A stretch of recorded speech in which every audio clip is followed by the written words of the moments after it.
So, pwede ka bang magkwento sa amin about sa pang-aabuso sa'yo? Opo. Um, nung galing po ako, sa school, awasan po nun, nagpaalam ako sa father ko na na late ako makakauwi kasi nga may practice po kami ng film. Tapos po, anong oras na ako nakauwi nun? Mga 2 or mag-aalas 3. Tapos po, pag uwi ko sa bahay, nakahiga siya. Tapos po, umakyat na po ako, tapos nagbihes, then natulog. Tapos, nagising po ako mga 5 na ng hapon. Tapos po, bumaba ako. Kasi po, syempre po, bumaba na syempre. Tapos po nun, humiga ulit po ako kasi nga po, ang sakit pa ng ulo ko, then pagod na pagod. Nadatnan po ako ng father ko na nakahiga pa ganun.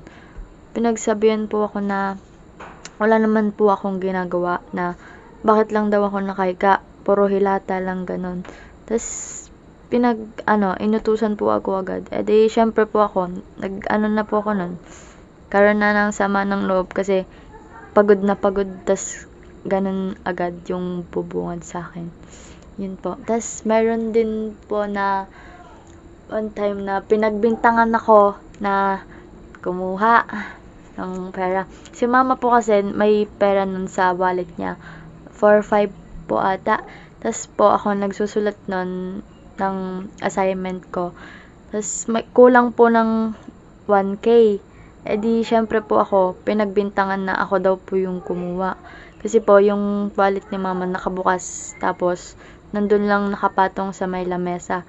Di syempre po ako yung pinagbintangan kasi ako ang panganay. Sabi ko, wala naman po sa akin yun. Hindi naniniwala.